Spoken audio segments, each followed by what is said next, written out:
in Sacramento. For those of you who don't know, there's a retreat starting. Uh, it's Saturday and Sunday. It's 2 days. One day is for anyone to come, and the second day is for practitioners only: psychologists, psychiatrists, doctors, clinicians, coaches, healers.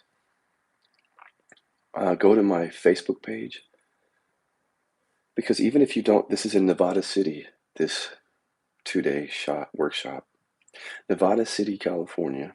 But even if you don't live near there and you want to join, listen in, you can do that, listen in through Zoom. So you could be live or you could be on Zoom, either way. And some people are doing Zoom. To find out how to sign up, again, go to my main Facebook page, Scott Killaby page. Scroll down not too far and you'll see a picture of me and Mihai. Mihai is the therapist that is running the retreat or workshop with me. So when you click on that link where we are, you'll see the sign up for this. So last chance to come join me. I'm in Sacramento, which is where I flew into, and I feel like I'm allergic to it because I'm coughing, eyes are watering, some breathing difficulties. Not a huge deal though. So as I was doing this video, as I was getting ready to do this video, I didn't know, when I do videos, what I'm going to talk about forms almost the moment that I hit the button, and not usually before then. And this is why I'm so enthused and inspired, because I don't overthink it. So if you want to take a play from that book, we are I would think, most creative and most enthused. Let's just say most creative and perhaps even most prolific, completely out of the way. On many things, it's like this. I'm going to get to, because I'm going to talk about whether enlightenment is a scam. I'm going to get to that. Like I say, I don't know what I'm going to say until I go like this, and I don't know what I'm going to say until the next thought arises. But for what it's worth, living from this place where just quietness, where you don't overthink things, or I don't overthink things, I don't prepare for, there's some preparation that has to happen for certain things, but life is spontaneous. And so if I got on here scripted, or if someone said, you should talk about this today, and here's what you should say, I'd be like, thank you, but no thanks. I'm going to go do something else now. I'm going to go work at the lobster shack on Malibu Beach and watch the nice looking man on the beach. But it's not like that. I've worked with, like, there's a funny story in terms of people I've worked with, like actors who are trying to make it in Hollywood or other places, dancers, choreographers, athletes, director producers, but mainly with the performers. Is like, for example, choreographer. A joke is, like, among choreographers, is that if you're too in your head when you're dancing, then become a choreographer. I don't know how widespread that joke is, but among the dancers and choreographers I know, that's a known joke. And it speaks to presence, because there are some really good dancers out there who you don't ever see, because they are the choreographers behind the videos and the productions on television. They are the people that make up the dances. Justin Bieber's people, Britney Spears, those people. So they may have started out as dancers, but if they were perfectionists, meaning they were in their head a lot trying to get it right, the thinking would slow them down, and even they just get off their game. They weren't in the zone. So the idea is you become choreographers where you can think about it instead of doing it. Athletes that I've worked with, if I'm doing inquiry with them and we're visualizing the playing field or the tennis court, golf course, we're looking at images of them playing and looking at what's in your head and just deconstructing that, letting it fall away, so that more and more when they're on the court or in the field or whatever, mind is quiet. And so that there's muscle memory takes over, but also you're just in a zone, this presence. It's a place where it's the place where things happen in presence. And I don't mean here now thinking a lot. I mean here now with, I hate to say quiet mind because people make that into a goal, but essentially quiet mind and recognition of presence. Athletes, actually, even if they don't recognize it in their daily lives, or dancers, they often, it's there when they're performing, but they don't recognize it. Well, they do, but in the moment, they're just so in the moment that they're not stopping to even recognize it. And there's something to learn from them, actually, for those of us on the spiritual path, because they're not busy talking about it. They're in the flow, in the zone, in the moment, playing, reacting, responding naturally just from what they see coming at them. And they don't sit there and think about it. They don't think about being present. They just, when they're on the court, the present, they're fully in the game, fully in the experience. And they leave, but they don't then, in the middle of being in the game, they don't stop and go to the audience and say, I just want you to know that I'm very present here. And it's because of my presence that I'm able to do all this stuff. No, they're just in the flow. It just happens. And that's a lot like life when you're living in presence. It's just like that. You're not telling yourself that you're present. You're not pointing yourself to presence.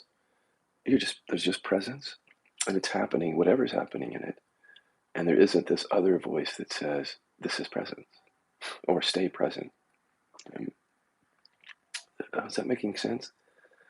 So we got to get out of our head, even out of our head about non-duality.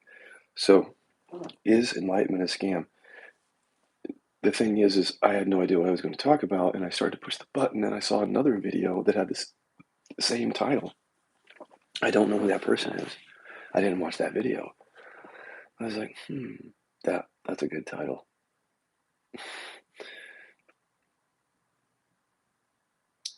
From as far back as I can remember, I was the guy who, I wanted to know how things worked, people worked. And I wanted all of that demystified in my life from the time I was a young teenager. When I was in law school, I used to get in arguments with the professors because they would be using really thick legalese. And it's like they were teaching us how to do it, using all these big words. And it appeared to me that like all these big words, even if they were a throwback from, you know, English law where we needed to stick with the traditions of the language, which sounds a lot like spiritual traditions sometimes, right? Apart from that, I'd say I understand the tradition, that this is what lawyers do, this is how they talk. But when you're talking that way, clients can't understand you. When we say that there's a motion pending for summary judgment, blah, blah, blah, blah, blah, it's like over the head. So I get into these arguments with the law professors who were really hell-bent on using legalese, and I would just take them to task, like, why? Why are we using a language that, first of all, people don't understand? The very people that we're representing don't understand our language. We lawyers understand it, but they don't. We have to explain it to them because they didn't go to law school. Why should they be expected to know it? Demystifying, essentially, law is what I like to do when I was an attorney. And so demystifying spirituality is just to carry over in a way.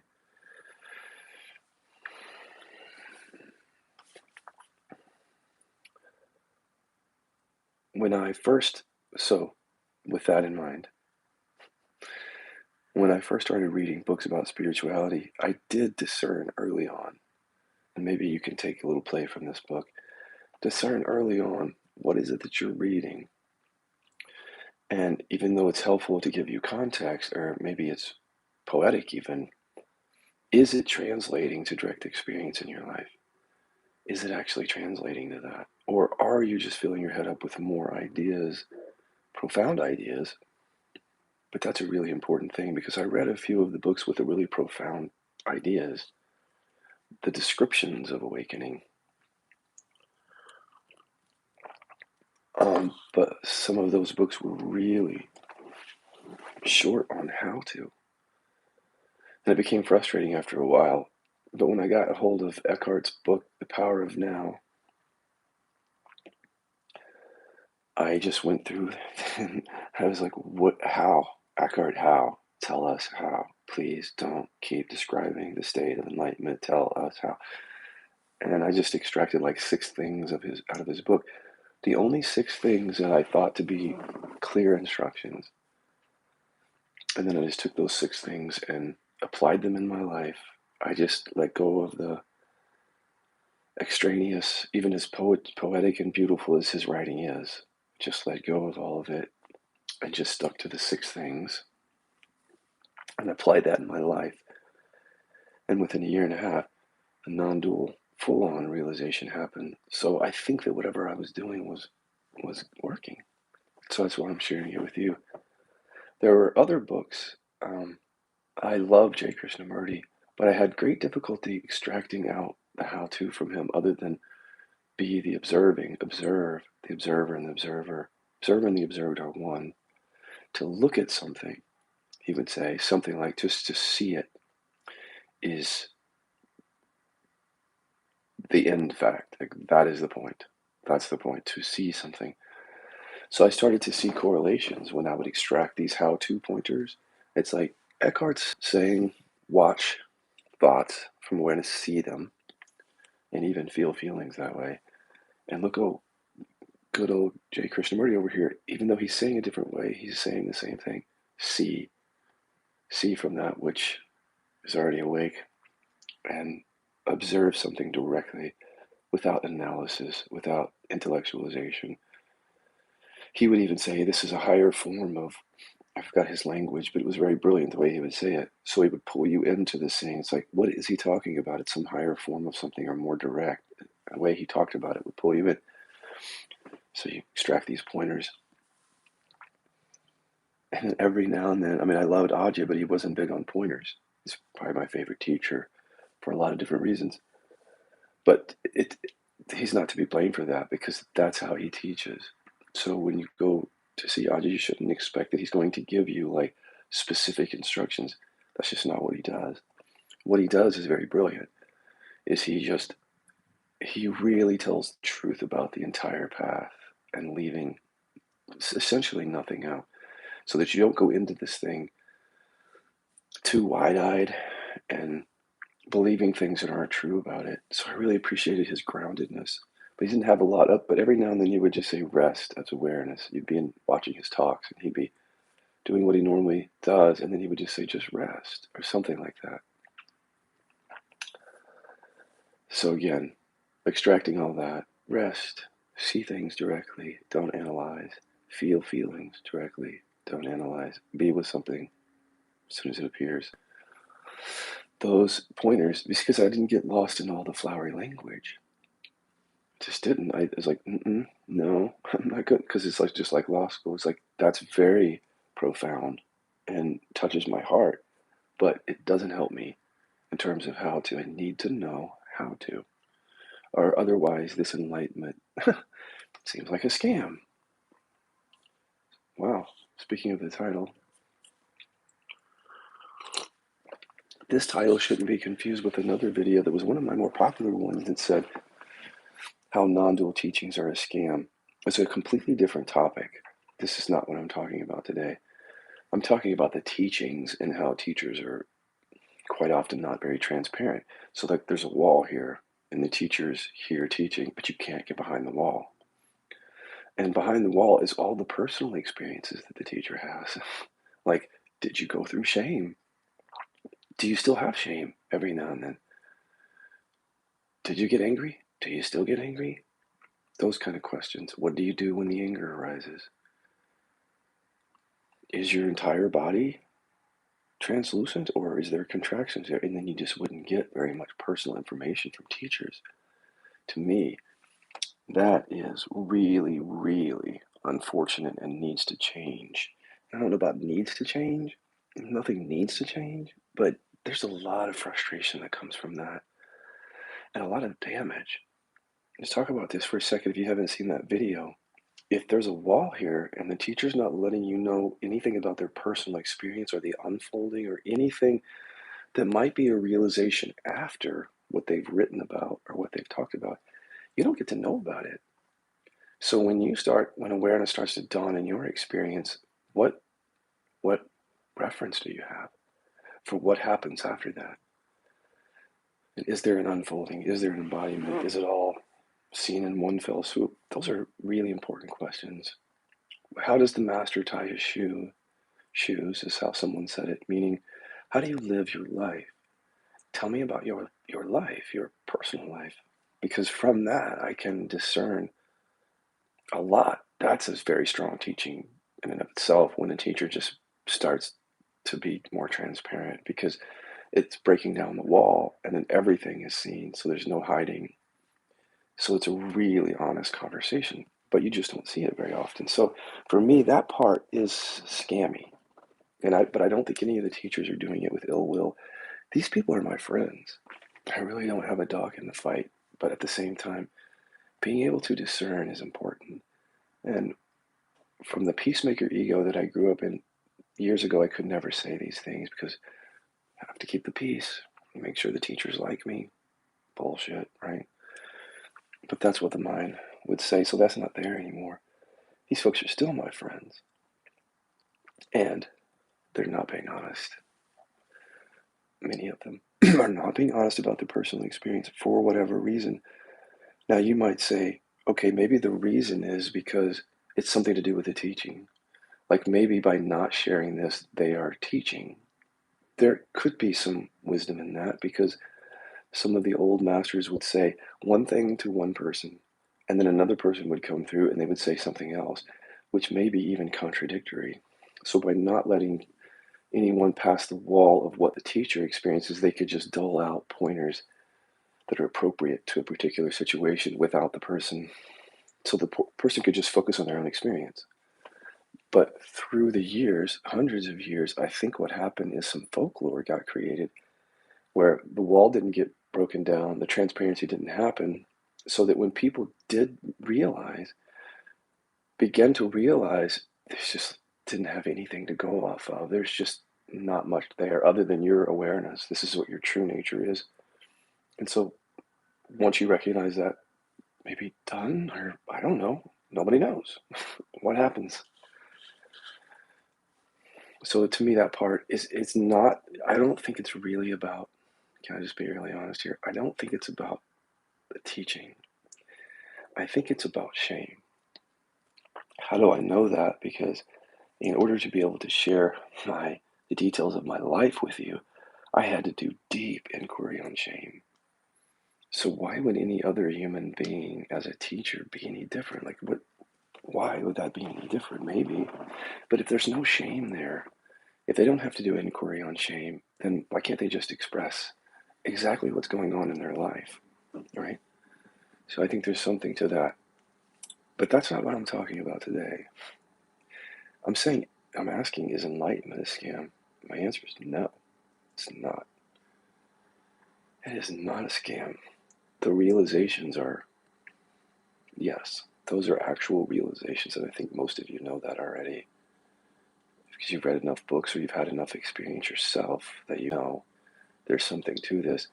So whatever you do, don't let anyone, even someone like me who demystifies things or breaks things down, don't let anyone break it down so far that they they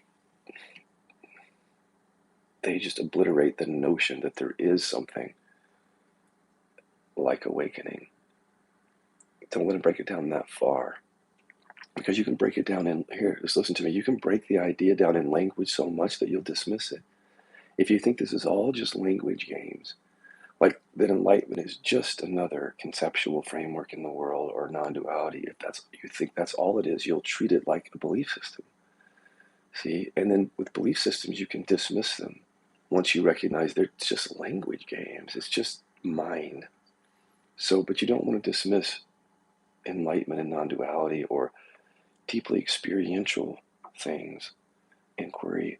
You don't want to dismiss those in that way, because although there is a context and a conceptual framework around all this stuff, there's experiential that is very different than belief systems. There's an experiential component, which is everything.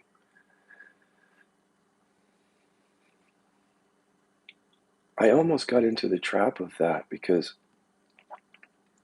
language is fun to deconstruct. And if you can even deconstruct down to the last word, like awareness is just a thought. Presence, that's just a thought. But if you're doing that while in direct experience, it's powerful. Letting go of pointers, letting go of the finger that points to the moon, because that's not it, no matter what the pointer. That's helpful if you're in direct experience, deconstructing, like, this is awakeness. No, that's actually just a concept. The awakeness is what I am. That's direct experience, the words pointing to that. But if you're not in direct experience and you're someone who just goes around deconstructing things, like saying, oh, that's just a bunch of words, like, and then you'll think enlightenment. That might be one reason why you think enlightenment is a scam, because you're missing the experiential part. So I don't encourage people to deconstruct solely from the mind and just deconstruct enlightenment away completely and then not even listen to the message, because the message is pointing to real experience, deeply liberating, profound, reverberating, all-encompassing experience. Can't just deconstruct that away and call that language games. There is a language to it. There's also direct experience, though.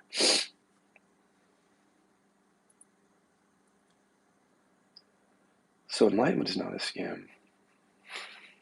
But how each of us interprets or comes to or thinks about or frames these experiences or this experiential knowing, that's conceptual.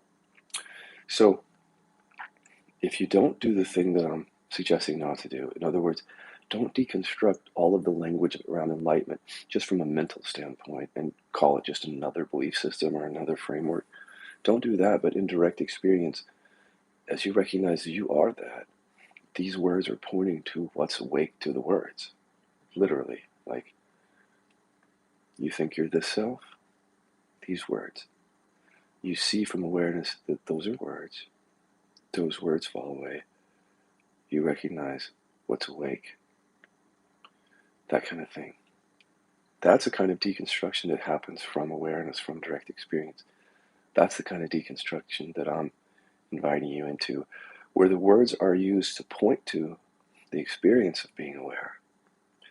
But then when the word has done what it's supposed to do, which is to point you back to what's awake, the word can go and needs to go. And that's where the deconstruction can happen. It should happen there, so that you're standing in the direct experience of what the words are pointing to. You're living from that.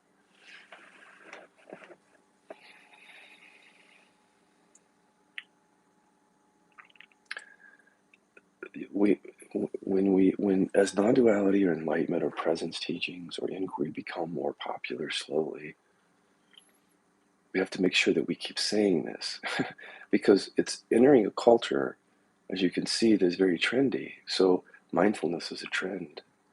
Being trauma informed is like a trend in our culture right now. You don't want to treat these things as trends. That's some of the danger of some of this becoming mainstream, is because people will say, oh, that's a cool thing, and then they'll move to the next thing. When the non-dual or the inquiry can stop you in your tracks and transform your experience profoundly. It's not something that you'd really want to jump over and just move to the next thing. But if it enters our culture like that, you can see how, we've even talked at the Kilby Center, we call ourselves the first primarily mindfulness-based center, but we've talked about just getting rid of the word because it's being used so much. And people are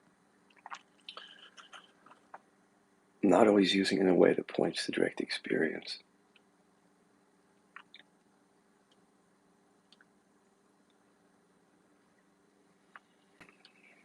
But to say that enlightenment or awakening is a scam would be to defy your direct experience, because all that we're pointing to here is the fact of you being aware right now.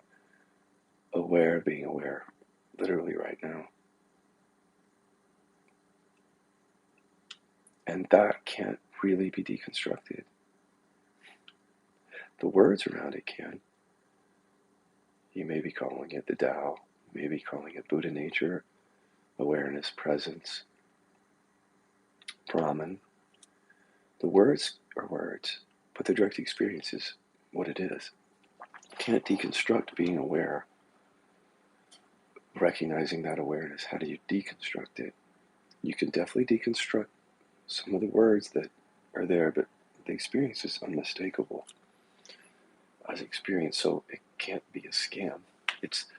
We're discovering something within our experience that was hidden to us, obscured apparently by a bunch of beliefs and thoughts and programs of there being an individual self. Then we literally recognize that's not what we are, and then we're looking from what we are. And there's no way to deconstruct that, because once you really recognize that, you can't get rid of it. Presence. How do you get rid of that? You could deconstruct the hell out of all the teachings and pointers to where there are none left, and there'd still be the experience of this. Direct experience. Definitely not a scam.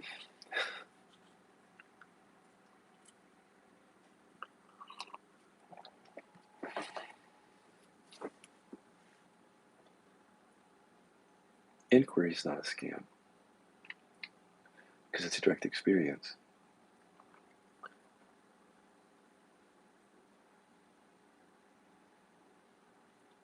Anything that pulls you into direct experience, you can trust completely.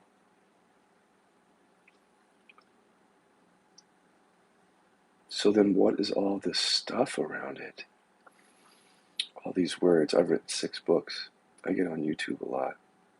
Why all the words? Because the direct experience isn't, even though it's right here, right now, and it is what we are, it's the one thing that hides more than anything else in the world. It's like you can go find any objects in the world. Just think about them, see, feel, touch, proof. There it is, right?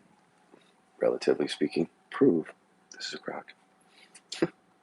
Not hard to find that. But to discover awareness, that's different. Because you can't find that anywhere. And you can't find it in the words.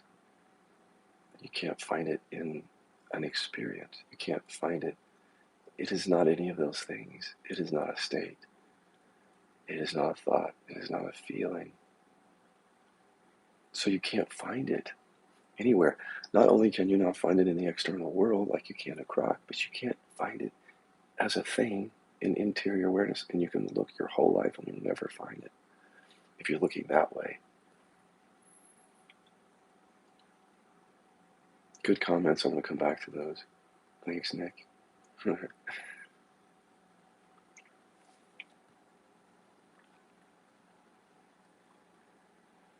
So maybe if there's something that this video helps you with, it's just these words that say you can't find it. We had the living inquiries for, it's still going on, the living inquiries. They're a set of inquiries. I helped to found that organization with others. We created the living inquiries, which were really unfindable inquiries from Madhyamaka Buddhism. And so unfindable is just what it sounds like. It's like you start with an assumption that there's a self here, because it feels like there is, or any other object, because it feels true. It feels like there's a crock here. But then when you go try to look for it, whatever it is you think is here, you don't find the object. You find words, pictures, feelings, sensations, but you don't ever find the object when you really look from awareness. And so we were in a laboratory. That laboratory is still going on for years. We had people looking for the self, or for crocks, or cancer, death, and nobody ever found anything. Nothing was ever found inherently there, existing separately as a thing. It doesn't seem like that until you do the investigation. A microwave looks like a microwave. It has an independent existence. It's like almost like it's just there regardless of whether I'm thinking about it or observing it or anything. But when you go look for it though, pick an object just to show you a little bit of what the inquiry is like. The main object is self.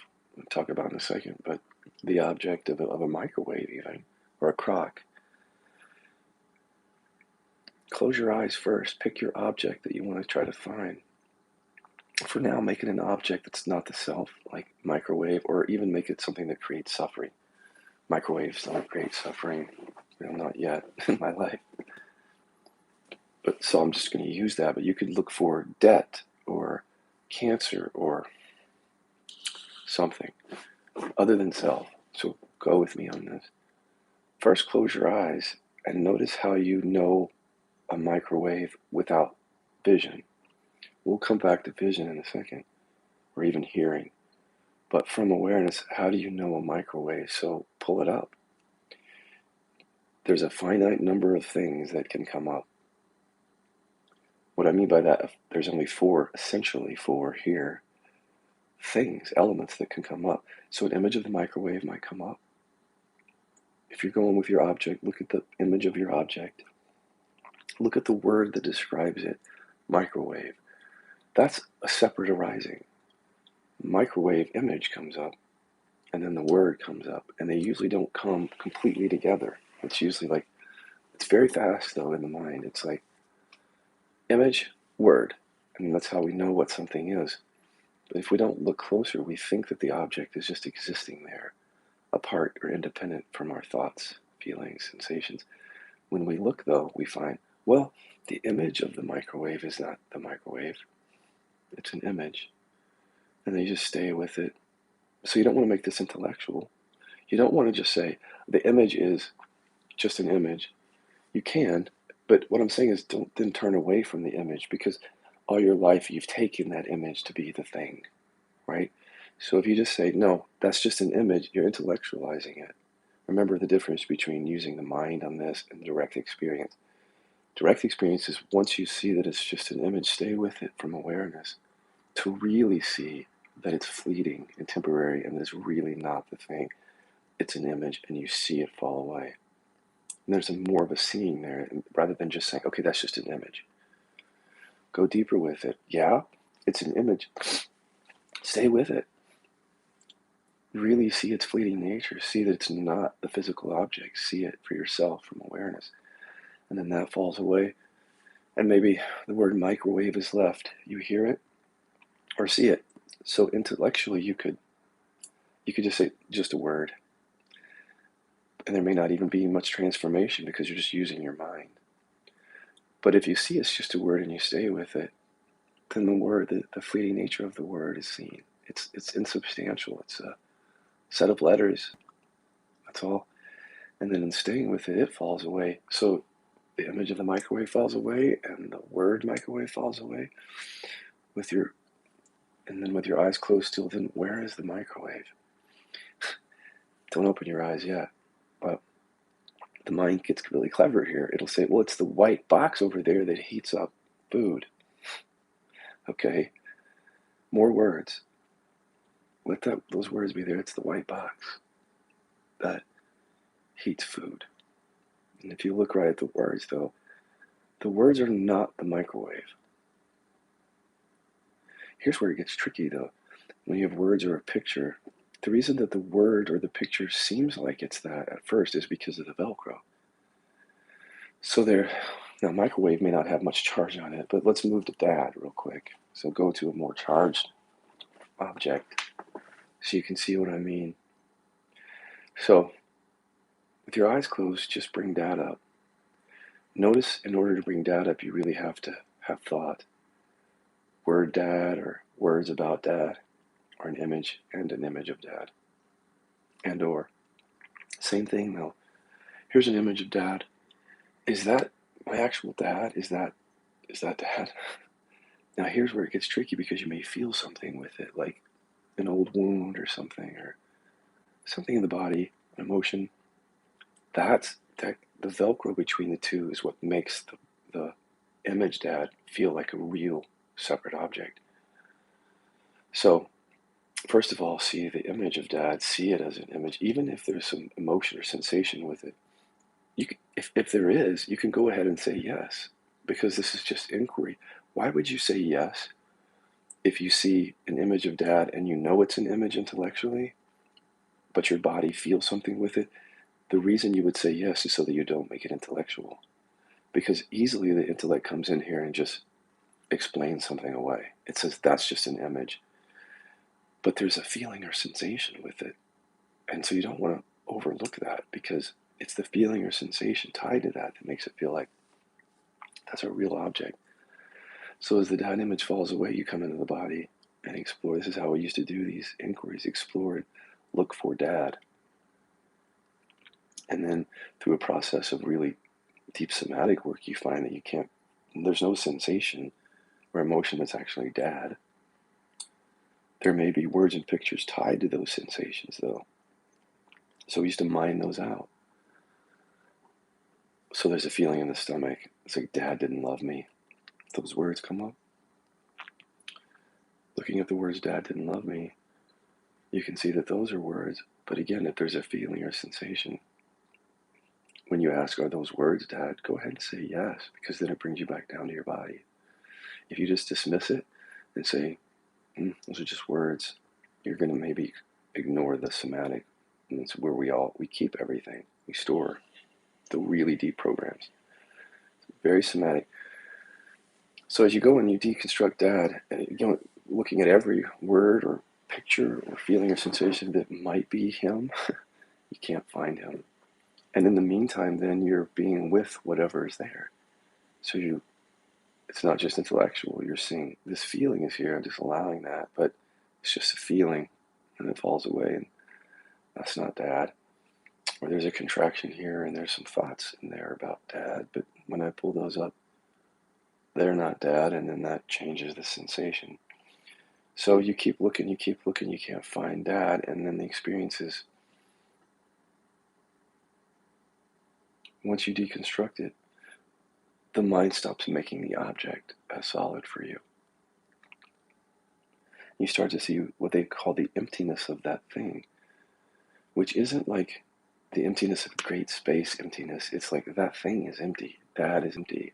All forms are empty, meaning they're unfindable. They're not apart from awareness. The words and pictures and feelings and sensations that arise to awareness give the experience of dad. See that? And when those words, pictures, feelings, and sensations are not Velcroed together, there's no sense of the object being real. And when the object comes back, you can see it's not really a separate object. It's, again, more words, pictures, feelings, and sensations. And then turning that same inquiry in on self. So that's what we did a lot of. Naming the self first. So the one that's not good enough. Okay, so that's the self that you think you are. With the same inquiry, where is it? And you find the same thing. That self is not inherently here as a separate object. It's only known or experienced through the words, pictures, feelings, and sensations. And when that Velcro gets undone around self, the words and the pictures about yourself aren't connected to the body image, our body sensations or emotions. So therefore, when thoughts of self come through, you see it's empty, or the thoughts of self stop arising, still empty. So why don't I still do that inquiry with people in sessions, definitely. But for me, there was a limitation in that style of inquiry because it didn't go deep enough into the somatic. It didn't get into repression. And although you could work with trauma, it just didn't have the right questions to really pull up and resolve. Like for me, it wasn't until the Killaby inquiries where, for myself, I was able to go much deeper into the somatic and uproot repressions and trauma, which is why I talk about embodiment so much, is because of KI. KI brought the real embodiment there. So for me, the exploration of whether things are really here, self or other, that can be very profound, like very freeing. At the same time, if you're not careful, that kind of thing can leave your body storing unconscious identifications. So deeply rooted into sensations are more words and pictures that you can't access if you have a style of inquiry that's not designed for that. And many of the styles of inquiry out there are really not designed to go deep into the somatic, which creates problems for people because they're on the path looking for self, looking for other, can't seem to find it, but at the same time, the body keeps the score and something hasn't been seen, right? And so this is the experience of people going to non-dual teachings, and it's only helpful to a certain point. And I think a big part of that is because it doesn't get into the somatic, the deep roots of the somatic.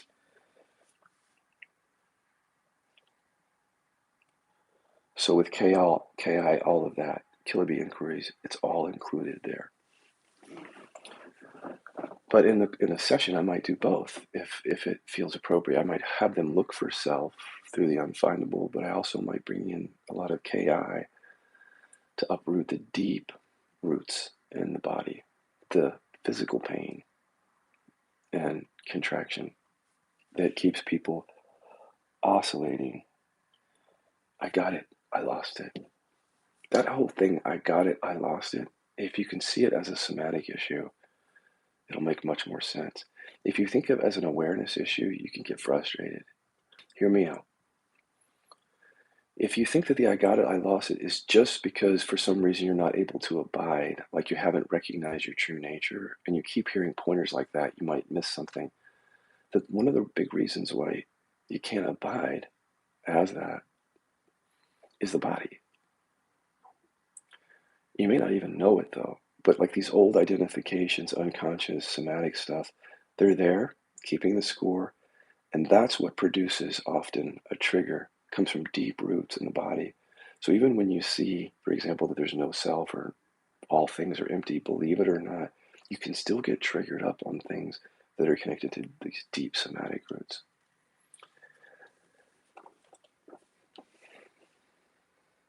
This is why processing has come into this work. We're processing phenomena because in doing that, especially the deeply rooted stuff, the awakening and embodiment goes deeper so that those unconscious contractions or pain that are storing things are dissolved and seen through, and therefore the awareness is embodied more deeply and the oscillation stops happening or severely slows down because of the deep somatic work. So if you can just see it that way, that my inability to abide has more to do with the lack of embodiment than it does recognizing my true nature. You're going to recognize your true nature as it's embodied because all those unconscious identifications are pulling you out of the recognition of that, right? So it would make sense if I deal with these unconscious identifications that I'm going to get pulled out of that less. Simple math or logic. But again, people are told, well, if you're oscillating, sometimes they're told, well, then just stand as awareness, then stand as what you are. See, they say. There's a problem with that. If I stand as what I am and I just see, I can't see what's unconscious. So that pointer has a shelf life. It's very profound and helpful to a certain point, and then it becomes the problem because you're being told just rest as your true nature. That's all you need is to know that you're what you are. That's not how it works in the body. The body hides it all.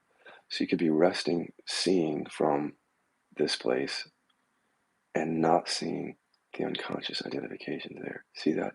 This is why oscillation for me is much more to do about embodiment than it is just trying to recognize your true nature. And think about that. How do you recognize your true nature when you have this enormous contraction in your stomach or physical pain that's, first of all, pulling your attention to it? Your attention is coming to it a lot. And it's painful. And it's the source of triggers or recurring trauma or whatever. Looking from your true nature doesn't mean that it's going to be uprooted because it's hiding. So telling people again and again, you just have to stand as what you are, stand as what you are. That's fine. That's good. But if you stand here as what you are and something is hidden, then that pointer is not any good. This is why we do inquiry. One big reason right there is to provoke these thoughts up that are hiding, the repressed thoughts, the unconsciousness, so that you can see. And then once they're up, then that pointer, recognize your true nature, is important because now it's seen. Now you can come back to that. Okay, so there's, I pulled up memories of abuse, watching that. Before that was deeply hidden in the body and there was oscillation. But now I'm pulling it up and I'm coming back to the pointer of stand as awareness now because it's conscious finally. But there's a step there that gets missed, which is we have to provoke up the stuff because you can't first, because you cannot see through what you can't see.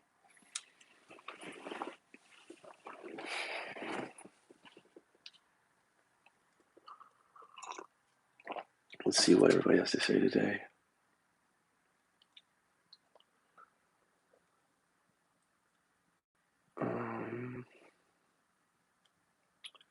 I had a taste of my true nature, but then the mind came back strong.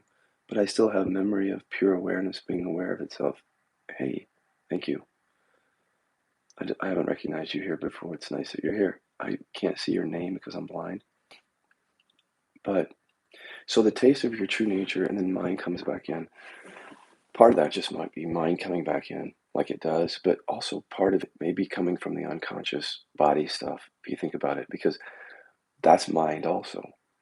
So the contraction or the stuck energy that you feel anywhere, there's going to be unconscious identifications in that.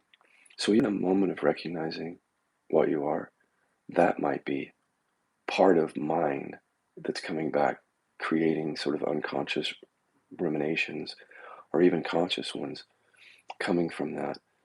So again, part of abiding as that is a deeper dive into the somatic. And the deeper you go into the somatic, I think the less you need non-dual pointers. That's what I want to say.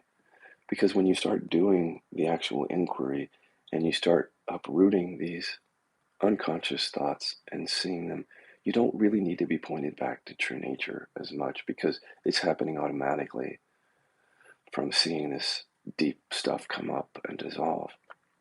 So could it be that maybe something is missed there for you? That it could be mind in the sense that mind trying to understand it, which may be another thing, but look to the extent to which there's something in your body still contracted or whatever, and that might be the culprit.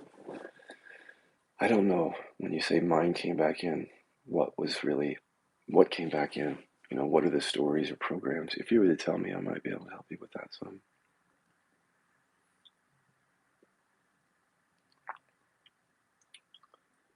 You can't remember the experience of awareness, Nick said. So that's pertinent to what the other person just said. Because if we try to remember, it's fine to remember the experience of awareness, but there's a little bit of a trap in that, that then you're chasing that memory, right? So you have this experience, which then becomes a point of reference in your mind, a memory, and now you're focused on that as that was my true nature, but this isn't right here, right now. So you might have to deconstruct that memory, like pull the memory up and just look at it, and so that it isn't playing on you anymore, and you're not chasing it. And then look from here now, here, right here. You see, the memory keeps pulling you there. Deconstruct that. Awakeness here. It's nice to have those experiences because then you do have a point of reference. It's like, well, I know what that's like, which can be helpful to some degree in the discernment of all this. But just watch to see how much your mind is making up the story that that's it, and this here isn't. This isn't. See, that's the problem with those experiences.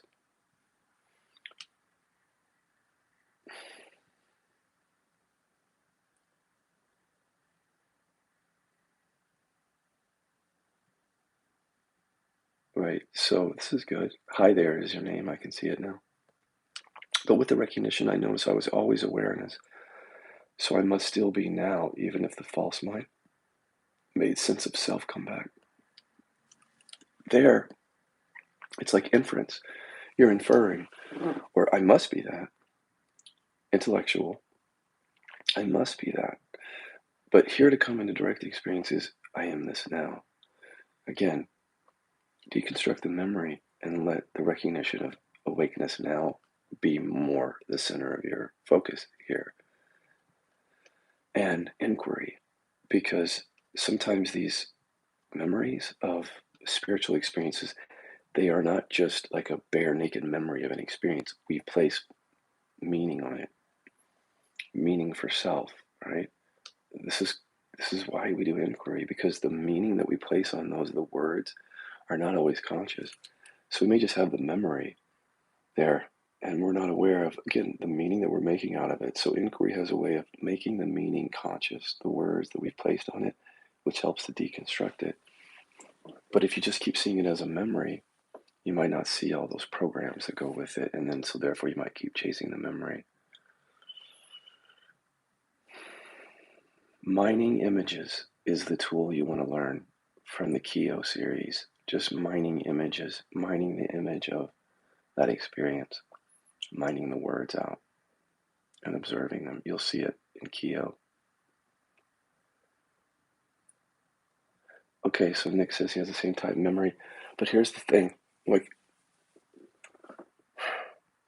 for a while I was making the experience, the shift, the experience of the shift really important, because it's a great story. It's a great anecdote to say, oh, I was petting my dogs and I realized that they weren't separate from me and that nothing else was separate from me, and laughter, love, and all that. That holds a big place or held a big place for a while in my memory until I started to see, hmm, if I keep making that important, I'm going to miss this here. See, inquiry on these experiences can be really helpful. I even had a teacher early on say to me, you're making the experience really important. And that was helpful to get me to look at this.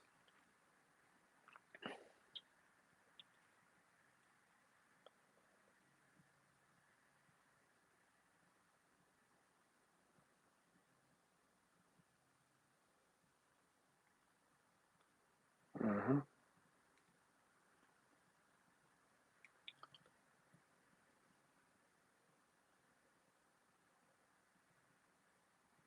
Mm, good.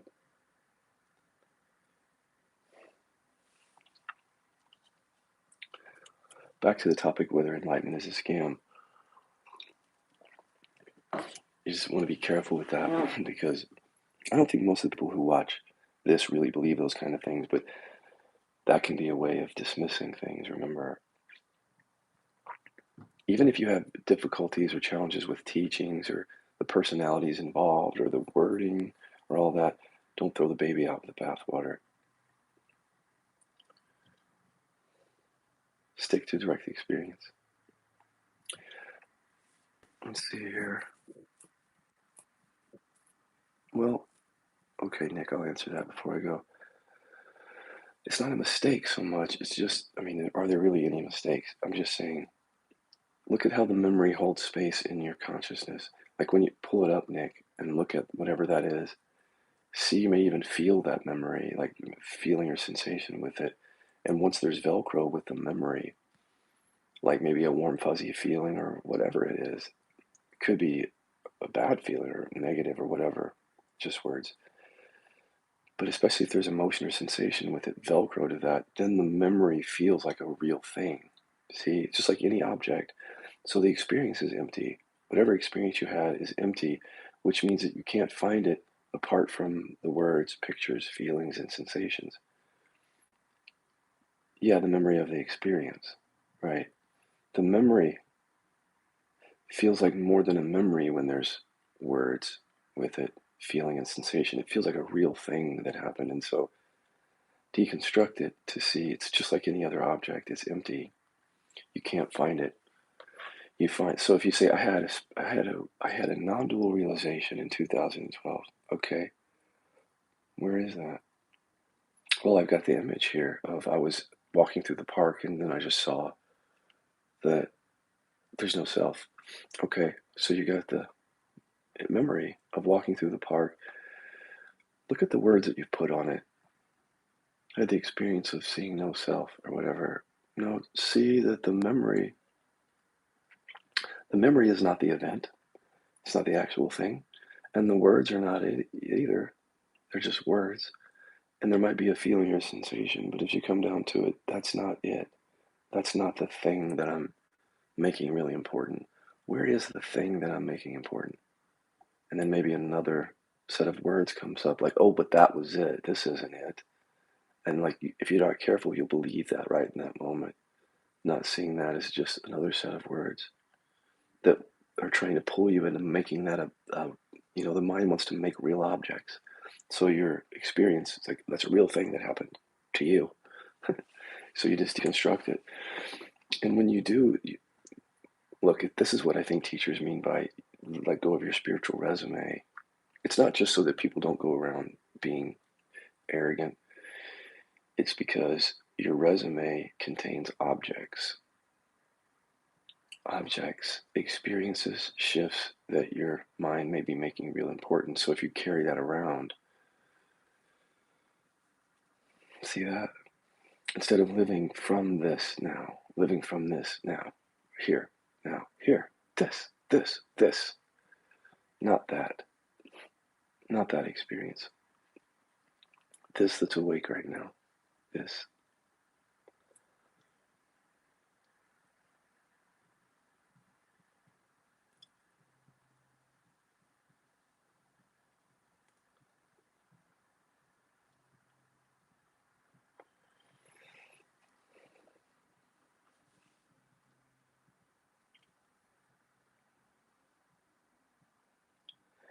You can also do that about future things because mind is past future.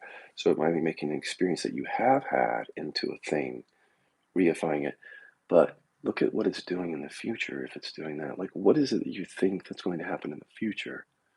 Some experience, something that's going to happen, and then you're going to be awakened. Same thing. Look at that. Is okay, looking for enlightenment or awakening. Is that it? Your visualization. Take this seriously. So, what is there? There's nothing there really in the future. There's really nothing there.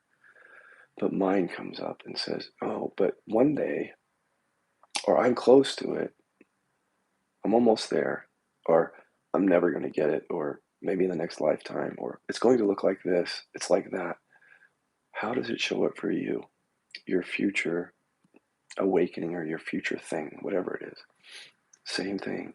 All objects are made of the same thing. In interior awareness, words, pictures, feelings, and sensations. So look at words. Whatever they are those words the awakening, the awakeness, the awareness, the words? Stay with them.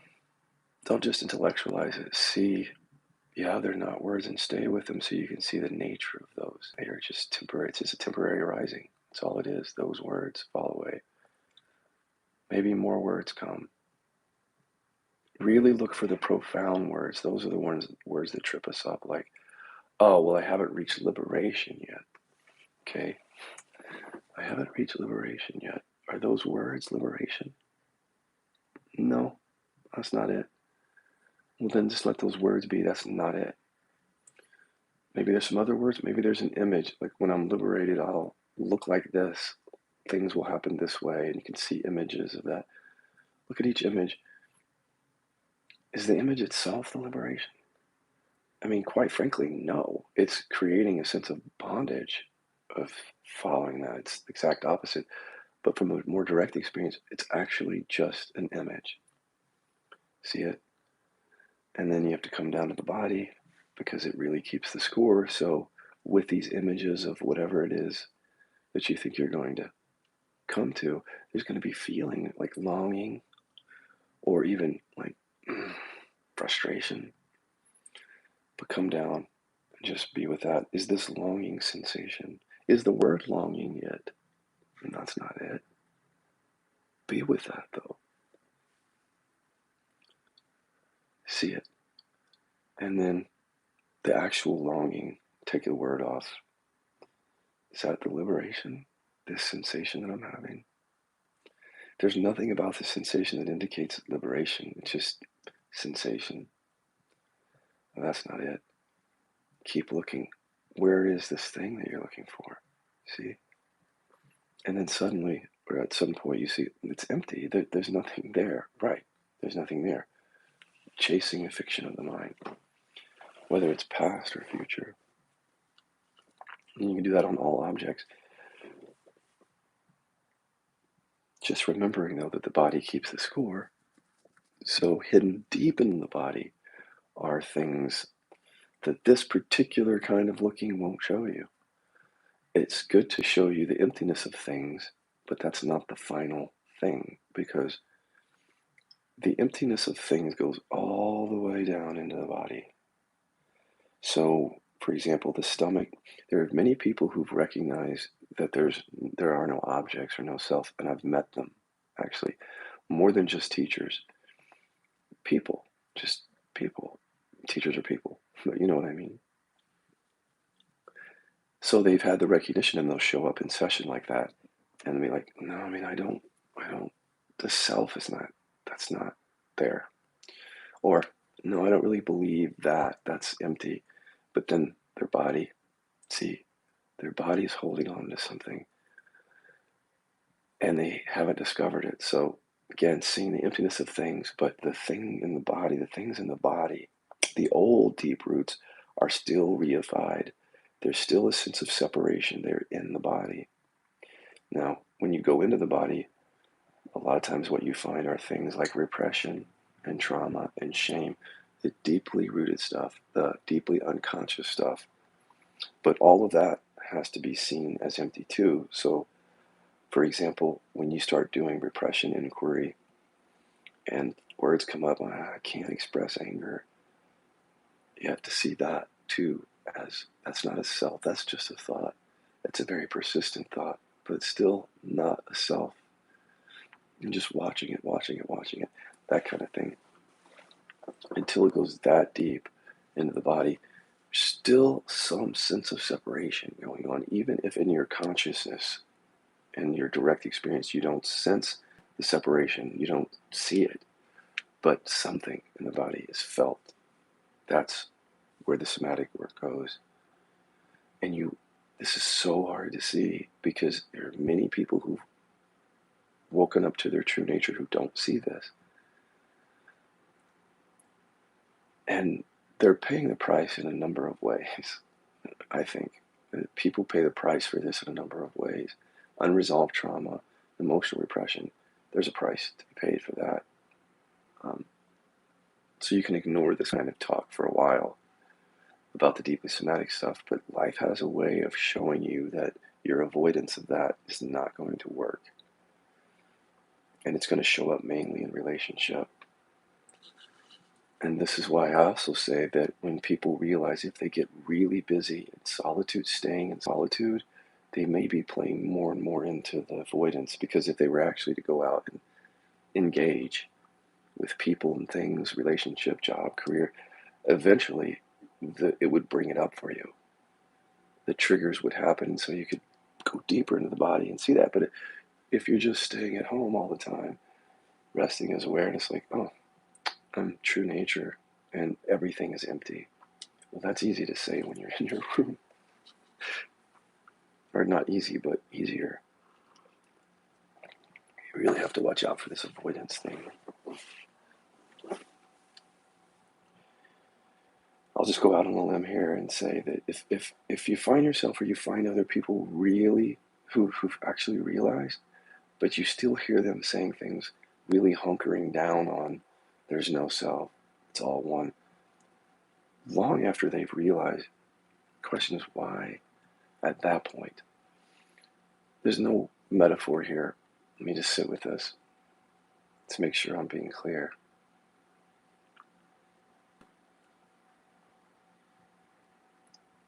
Well, I've just said once, like, if someone has to tell me that they trust me, then I know that they don't. Make sense?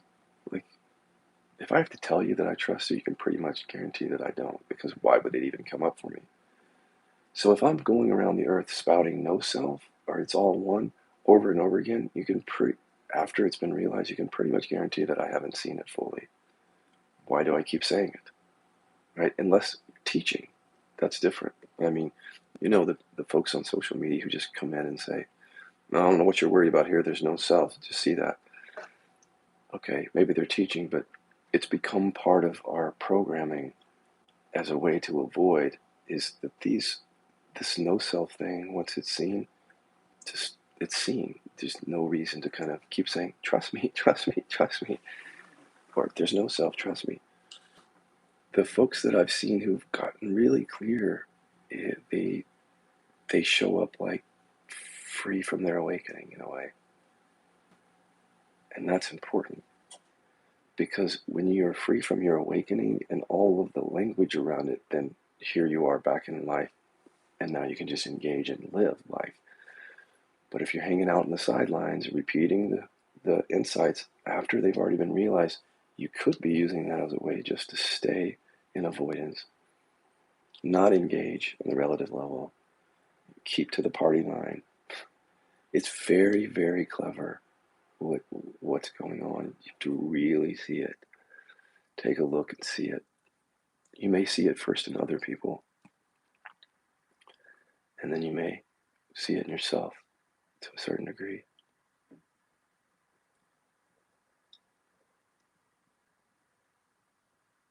There's probably some really good language in the teachings. You guys can help me with this. Some of the older teachings that say this. Well, the teaching is also Maya from Advaita. So it's all illusion, and then they say, and the teaching itself is illusion. That is what I'm referring to, is that the pointers are also illusion. So if you're in direct experience and you're still spouting the pointers as if they're really, really true, then that doesn't show up as illusion for you. And this is where you get trapped in the new story of it's all one. If it's all one, that's your direct experience. It's like a fish saying, see the water? There's the water. You guys see the water? Isn't this crazy that the water's here? That's all there is, water. At a certain point, you want to tell the fish, just go be a fish, go swim and enjoy, go live life. Freedom from your own awakening. It's really helpful to let go of the pointers too, so that you can go into the somatic, right? So once you recognize what the pointers are pointing to with regard to awareness, and it's really in your experience, drop the pointers. They're only going to help you to a certain point. Drop them now and come back and now come down to the body and really get to exploring what's really there in direct experience. And none of these non-dual pointers really, I don't want to say none of them, but they're really not helpful in the somatic level. In a sense, no one can be enlightened in somatic work. It don't do you any good to put your flag in the ground and say, okay, I'm awake. I am my true nature. I'm going to explore it. Your body doesn't care about that. It does not care about your thoughts about your true nature or you've seen no self. It doesn't care at all about that. It cares about the fact that when you were 7 years old, your dad looked at you or smacked you and it scared the shit out of you and you felt unsafe and not good enough from that point forward. And that's all your body really knows.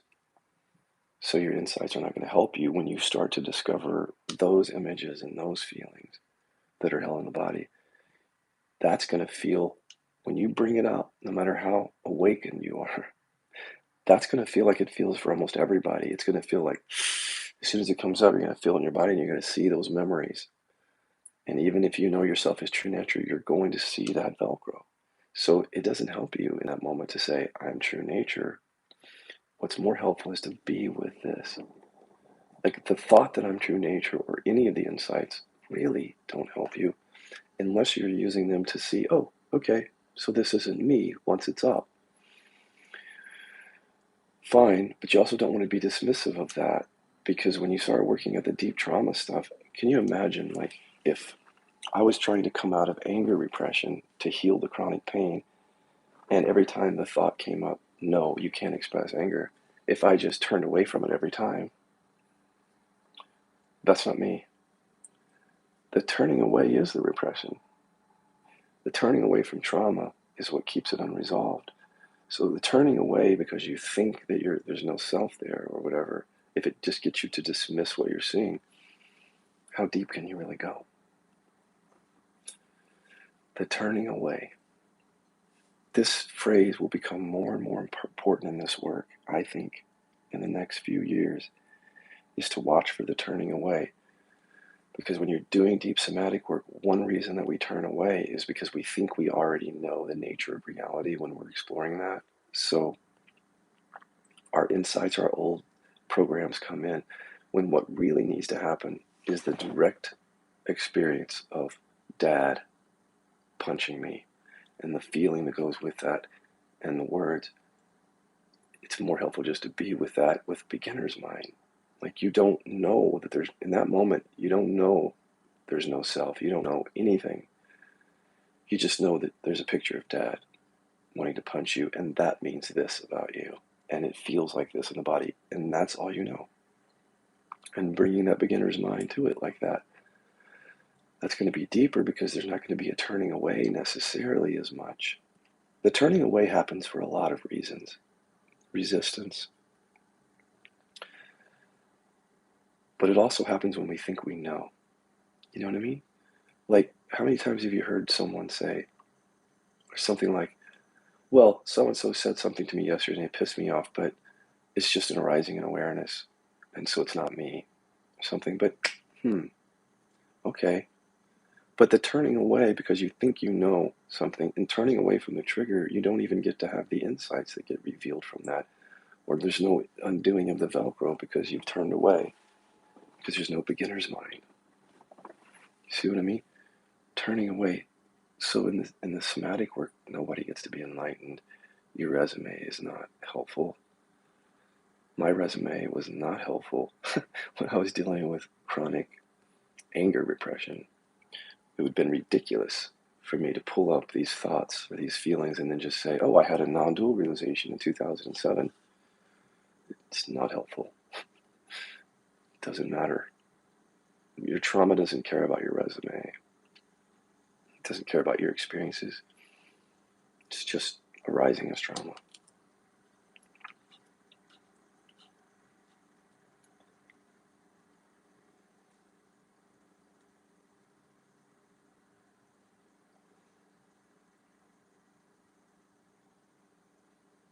The other thing, and I've said this before, we dismiss things sometimes and explain them away or label them away through our non-dual programming. And you see this all the time. And I'm just saying it another way here. To label things that are arising as just arisings, for example, or so to use non-dual programming to sort of just explain something doesn't allow you to be with it directly because your mind is coming in there. So when you're feeling something, a big trigger, what that trigger essentially asks you to do is just meet it directly, skillfully. But you can see that if your mind comes in before that and says that's just an arising, then there would be a turning away from that. And turning away is the language of repression. It's a turning away. So there was a teacher who said to a therapist, said, well, I don't know why you're processing all that. None of it's real. That's what I mean, is telling people that none of it's real before they see that it isn't real. So explaining things away before you even start. Everybody has the right to come to those things on their own through their direct experience. To tell people how to explain it away or that it's not real before they investigate it, it shortchanges them because they don't get to have the realization themselves. All they get is the programming from the teacher. Oh, that's not real. This is why I like inquiry, because when you're doing inquiry, you don't have to rely on a teacher. You're not listening to any teacher. At the most, you're as a facilitator directing you to look at things, but you don't have anybody in your ear trying to explain things away. You're actually having someone there, if you have someone at all, inviting you to look at it from direct experience and to let the pointers go so you can see from direct experience. I like that.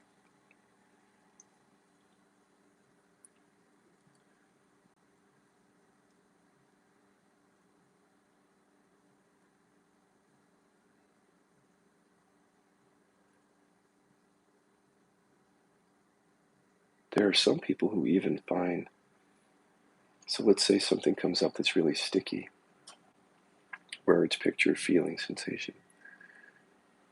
Sometimes we'll say, okay, but are those words the awareness that's looking? So some words come through, but are those words the awareness? That's a way of pointing that can be very powerful, using the awareness language to show you they're just words. But there are some people who have reported that even that feels like a bypass, because it's like they're cutting the thought short by using that pointer, in which case they might be cutting themselves short in the body, like not getting to the root of something. So explaining it away, right? Or using that pointer to sort of dismiss the thought. It's actually very helpful a lot of times, but you can see what they're saying. And that if you just say, okay, are those words me or are those words awareness? No. And in that way, you might just shortcut or shortchange yourself in the sense of not being able to get to the root of something. Dismissing it away up here. There's somatic roots that you may be missing. All right, I think I've said enough here. Didn't know all that was going to come out just from is enlightenment a scam? I'm going to go possibly to the Facebook room, do some inquiry with you all. If anybody wants to come, so the Facebook room is Scott Funkhauser account. Many of you are already there. What I feel like doing this morning is I have all day off. I'm waiting for the retreat to start. Is some shadow inquiry, but done in a different way than I've done it before. Shadow inquiry means all the things that you shadowed out and you place on other people, every one of those is an opportunity to go deeper and see through something. But because shadows are so cleverly hidden as someone else's issue, it's very difficult unless you know what's going on there to be able to see through that, because again, it's someone else's issue. So we're not going to be doing shadow work this morning. We're going to be doing some inquiry on that, reverse inquiry, where you own all your projections and you see them as self viewpoints instead of it's about her. No, it's about me. I believe this, and then seeing that that's not you. Like going really radical on that. It's something that I haven't done. I don't think I've done this inquiry publicly with anyone. So if you want to join us, here, let me show you what the room looks like. It's black because my iPhone makes it black, but normally it's white. This is the room. Scott Funkhauser, Chester, my husband and I, shadow on the beach, Chihuahua. So within about 10 minutes, I'm going to be in that room doing experiential work with my peeps, the people that are normally there. Many of you are normally there. Anyone's invited. And just to remind you before I go, we are going to end up on a space on the web where we're going to have a platform to do this experiential work with people directly interact with them, give them inquiries, follow up with them, live meetings, live videos, pre-recorded videos, even videos where I or another facilitator are facilitating you on a pre-recorded video. So whatever arises for you, you push something on your screen that says, okay, this is what's arising. And then the facilitator comes on and helps you with that. Okay, now this is what's happening. I have a contraction in my stomach. Okay. Then the video comes up.